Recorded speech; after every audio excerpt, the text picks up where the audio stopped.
हैं।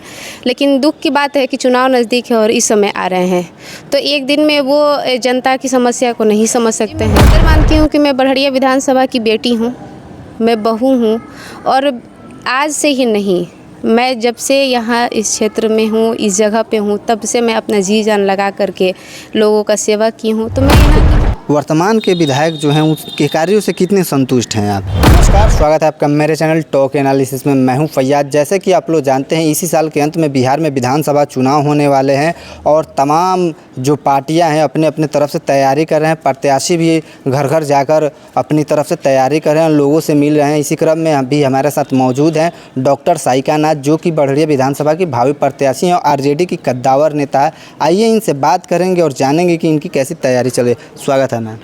जी, आपका भी बहुत बहुत स्वागत है, और आपके ज़रिए जितने लोग मुझे सुन रहे हैं, मैं सबको सादर प्रणाम, नमस्कार और सलाम करती हूँ। तो बड़हरिया विधानसभा से आप भी चुनाव लड़ने की तैयारी में हैं, आरजेडी के कैसी तैयारी चल रही है? तैयारी में नहीं, ये मेरा कार्य है जिसको मैं ईमानदारी पूर्वक अपने पार्टी के लिए कर रही हूँ, क्योंकि मेरा लक्ष्य है, मेरा सपना है कि हमारे बिहार के मुख्यमंत्री माननीय तेजस्वी प्रसाद यादव जी बने। तो मैं अपने कार्य को, अपनी सफलता को लेकर के ईमानदारी पूर्वक मैं कर रही हूँ। ईमानदारी पूर्वक कर रही हैं। आप ही के क्षेत्र में देश के यशस्वी प्रधानमंत्री और बिहार के मुख्यमंत्री का आगमन होने वाला है, क्या लगता है कैसा सौगात देंगे? जी, प्रधानमंत्री का तो आगमन है, बहुत बहुत धन्यवाद है कि वो हमारे इस धरती पे आ रहे हैं, सिवान की धरती पे, सरजमी पे आ रहे हैं। लेकिन दुख की बात है कि चुनाव नज़दीक है और इस समय आ रहे हैं, तो एक दिन में वो जनता की समस्या को नहीं समझ सकते हैं, और यहाँ आकर के चुनावी माहौल में ये आकर के यहाँ की परेशानियों को नहीं देखा जा सकता है। तो समय गलत है, उन्होंने समय निर्धारित किया है, समय गलत है। ये तो चुनाव जब जीत हुई उसी समय आकर के यहाँ सिवान की धरती पे बधाई देना चाहिए कि यहाँ के लोगों ने उनको जिताया और प्रधानमंत्री बनाया। आखिरी समय में आकर के, चरण में आकर के यहाँ कुछ मिलेगा नहीं, और ये सब वो हमसे बड़े हैं, उनको अधिक समझदारी है। एनडीए के जो लोग हैं कह रहे हैं कि आ रहे हैं और जो माहौल है वो बदल जाएगा, चुनावी माहौल पूरा बदल जाएगा, चुनावी माहौल पूरा एनडीए के पक्ष में हो जाएगा। चुनावी माहौल बदलेगा नहीं, अब वैसा ज़माना भी नहीं रहा, वैसे लोग भी नहीं रहे जो अशिक्षित हैं और समझ नहीं रहे हैं। 5 साल नहीं, 10 साल नहीं, 15 साल में लोगों ने समझ लिया है कि मुझे क्या करना चाहिए और कैसे करना चाहिए, और सारी जनता अपना मूड बना चुकी है कि हमको क्या सही लगता है, क्या गलत लगता है। अब किसी को कुछ बताने की ज़रूरत नहीं है, सब लोग समझदार है और समझ रहे हैं। आरजेडी से आप भी यहाँ से उम्मीदवार हैं, वर्तमान में यहाँ के आरजेडी के ही विधायक हैं, और भी बहुत सारे लोग दावेदार हैं आरजेडी से ही। अपने आप को कहाँ बेहतर मानती हैं? जी, मैं बेहतर मानती हूँ कि मैं बड़हरिया विधानसभा की बेटी हूँ, मैं बहू हूँ, और आज से ही नहीं, मैं जब से यहाँ इस क्षेत्र में हूँ, इस जगह पे हूँ, तब से मैं अपना जी जान लगा करके लोगों का सेवा की हूँ। तो मैं यहाँ की हूँ तो मैं तो मजबूत हूँ। घर का कोई भी मेंबर होता है तो वो मजबूत होता है, बाहर का आने वाले तो रिश्तेदार होते हैं ना।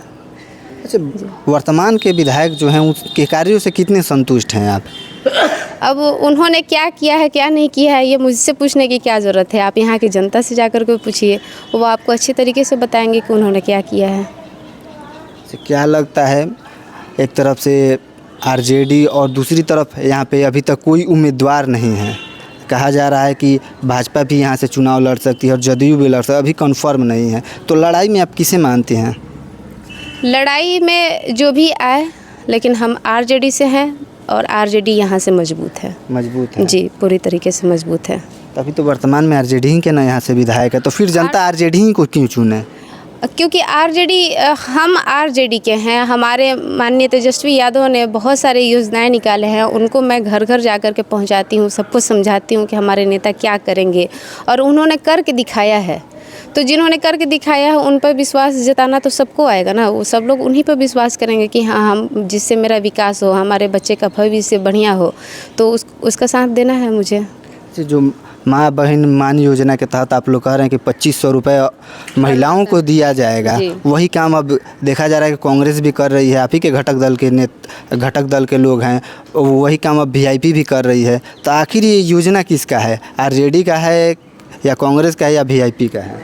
ये आरजेडी का ही योजना है, ये हमारे आरजेडी के सुप्रीमो लालू प्रसाद यादव जी का है, और उन्होंने हर एक बच्चियों के लिए युवा के लिए बहुत कुछ किया है। हम लोगों को ज़मीन से सर उठा करके कुर्सी दिया है, सारे बच्चों के हाथ में कलम कॉपी दिया है, बच्चों के भविष्य के लिए बहुत कुछ सुधार किया है। और गठबंधन में है तो उसमें कांग्रेस भी है, बीजेपी भी है, और अच्छाई के साथ सभी लोग रहते हैं। जो अच्छा करेगा उसके साथ सभी लोग रहेंगे और उसको उनके नियमों का पालन भी करेंगे। अंत में बढ़िया की जनता से क्या कुछ कहना चाहेंगे? बढ़िया की जनता से मैं यही कहना चाहूँगी कि आपके बच्चे का भविष्य की बात है, आपके अपने सुख दुख में रहने वाले प्रत्याशी की बात है। आप जिसको भी चुने सोच समझ करके चुने, क्योंकि ये एक दिन का बात नहीं है, पूरे 5 साल का बात है। और मैं बढ़िया की निवासी हूँ, आपकी बहू हूँ, तो जहाँ तक मुझे उम्मीद है कि आप सभी लोग मेरा तहे दिल से स्वागत करेंगे और मुझे अपना कीमती वोट दे करके मेरा सहयोग करेंगे। तो ये थी डॉक्टर साइका नाथ, जिन्होंने बेबाकी से हमारे सारे सवालों का जवाब दिया। खबर कैसी लगे कमेंट बॉक्स में अपनी राय ज़रूर दिए। अगर कोई सवाल रह गया तो कमेंट बॉक्स में ज़रूर करें। अगली बार जब इनसे मुलाकात होगी तो उस सवाल पे भी बात होगी। तब तक के लिए इस वीडियो को ज़्यादा से ज़्यादा शेयर करें। धन्यवाद।